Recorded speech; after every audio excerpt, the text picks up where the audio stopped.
चर्चा करतायत। आणि मी काल असं बोललो की मुख्यमंत्री एकनाथ शिंदे हे दरेगावी जात असतात आणि जेव्हा त्यांना असं वाटतं की आपल्याला एखादा मोठा निर्णय घ्यायचा आहे तर त्यावेळेला ते दरेगाव हे ठिकाण त्यांना त्यांचं आवडीचं असल्यामुळे तिथे ते गेलेले आहेत। एक स्पष्टपणे या ठिकाणी सांगतो की मुख्यमंत्री साहेबांनी जेव्हा प्रेस घेतली त्या प्रेसमध्ये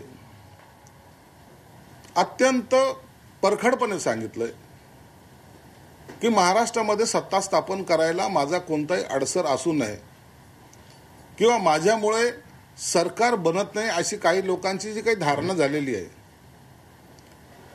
ती तशी नाही आहे। आणि म्हणून स्पष्टपणे त्यांनी सांगितलंय की मी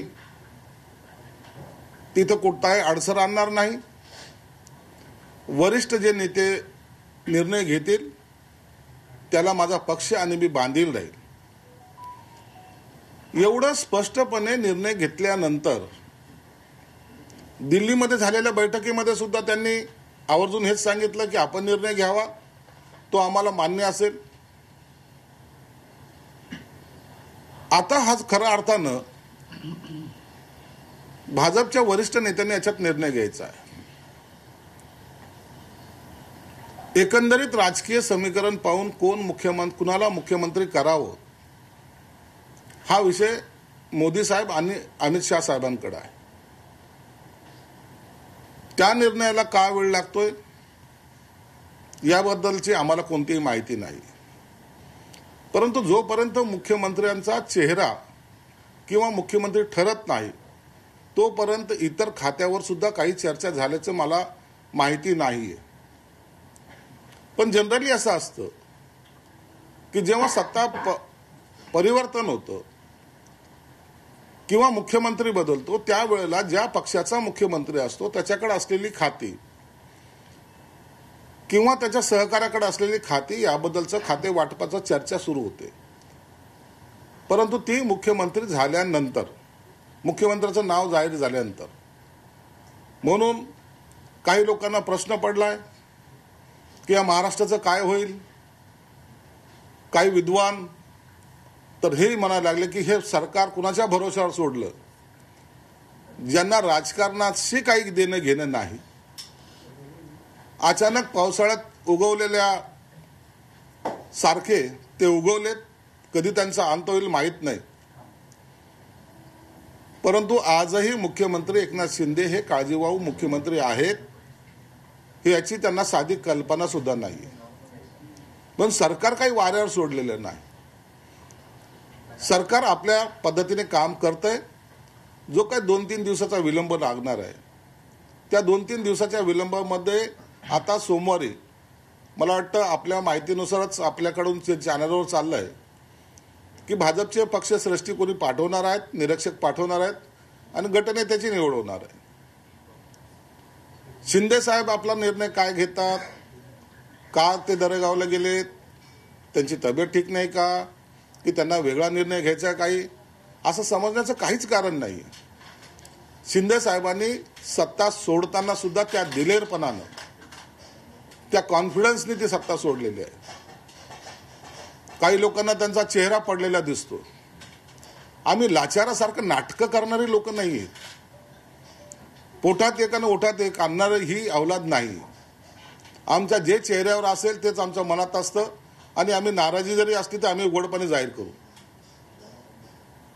लाचारीमध्ये गेली 2.5 वर्षाची पूर्वीची ज्यांनी घालवलेली त्यांना आता मुजरा करण्याशिवाय उपाय नाही।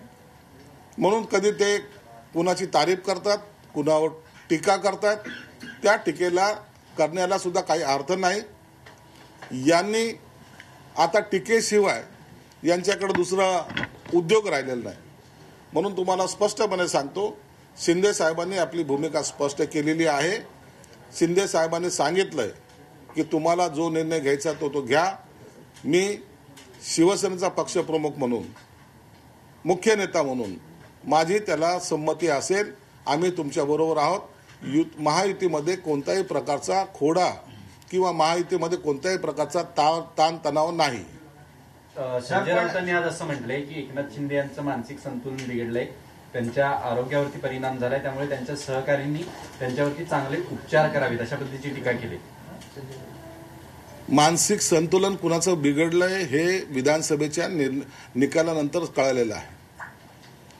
जे ऊर बडून सांगत होते की आमची सत्ता येणार 160 170, पूर्ण 60 सुद्धा गाठू शकले नाही, 160 तर वेगळीच बात आहे. म्हणून यांचं मानसिक संतुलन तर यांचं बिघडलेलं आहे. म्हणून तर यांचे जे काही इतर नेते आहेत ते त्याच्यावर एक शब्दही बोलत नाही, त्यांना त्यांची चूक कळालेली. परंतु हे चारी घरचा पाहुणा, ज्याला ना त्याचा नेता कोण माहीत नाही, ज्याला फक्त एक शेपूट हलवणं ज्याला म्हणतात, ते हलवत आपल्या मालकाची चाकरी करणं माहिती, तेच लोक अशी टीका करू शकतात. सर, पण संजय राऊत ज्या पद्धतीने टीका करताय, एक तर ईडी सीबीआयचं भय असलेले मोठा निर्णय घेऊ शकत नाही असा खोचक त्यांनी टीका केली आहे संजय राऊतांनी. दुसरीकडे म्हटलं की भाजपची मेहरबानी म्हणून मुख्यमंत्री पद दिलं आणि नाराज मुख्यमंत्री अमावस्येला गेले. भाजपने ते पद का दिलं, कशामुळं दिलं, त्याची कल्पना त्यांनाही आहे.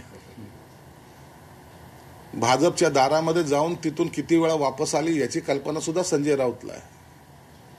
आम्ही जे मिळवलं ते आम्ही स्वकष्टाने आणि स्वतःच्या हिमतीवर मिळवलेलं आहे. एवढी ताकद ज्या नेत्यामध्ये आहे, त्या नेत्याने केलेला उठाव महाराष्ट्राने देशाने पाहिलेला आहे. आणि आजही जे सांगत होते विधानसभेच्या वेळेला, यांच्या किती जागा येतील, गद्दारांना आता आम्ही गाडून टाकू, गद्दारांनी 50 खोके ओके, ते ज्यांनी स्लोगन काढला तोही पडला, जालन्याचा आमदार त्यांनी स्लोगन काढला तोही पडला. आणि जे काही यांचे जे चाललं होतं की गद्दारांना आता त्यांची जागा जनता दाखवेल, जनतेने ह्या गद्दारांना त्यांची जागा दाखवलेली आहे, या लाचारांना त्यांची जागा दाखवलेली आहे. हे शिवसेना प्रमुखाच्या विचाराच्या विरोधात वागणाऱ्यांना त्यांची जागा दाखवली. म्हणून आम्ही 40 लोकांनी उठाव केला आणि आम्ही 57 आलोय.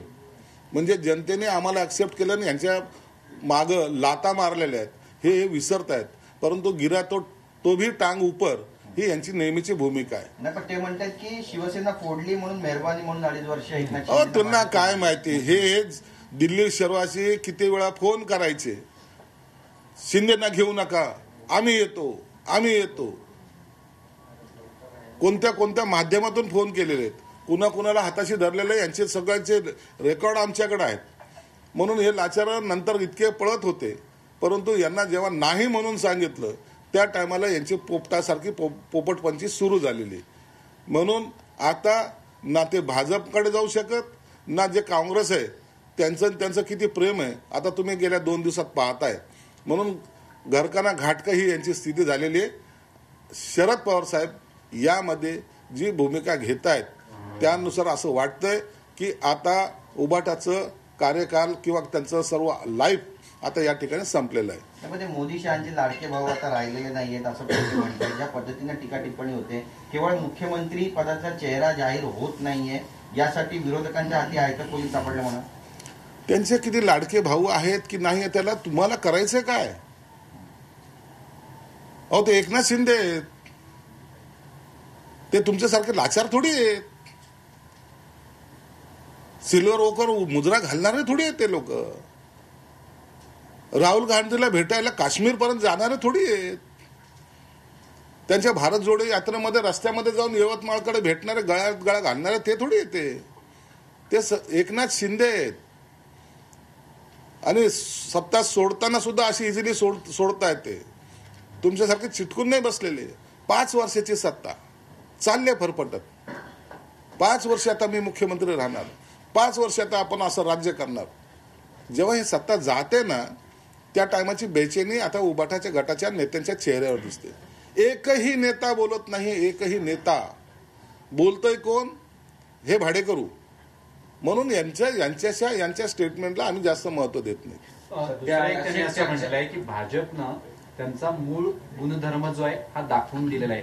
ते नागासारखे आहेत. एकनाथ शिंदेच्या बाबतीतही ते तसेच वागतायत. कशाला तुम्ही त्यांना विनवण्या करायला जाताय? कशाला आजही म्हणता की आम्हाला तुमच्या बरोबर घ्या म्हणताय? यांनी देवाला मानतात की नाही देव जाणे, कारण त्यांची बाई तर काही देवाला मानत नाही, हे बी मानत नसावेत. कशाला विनवण्या करता?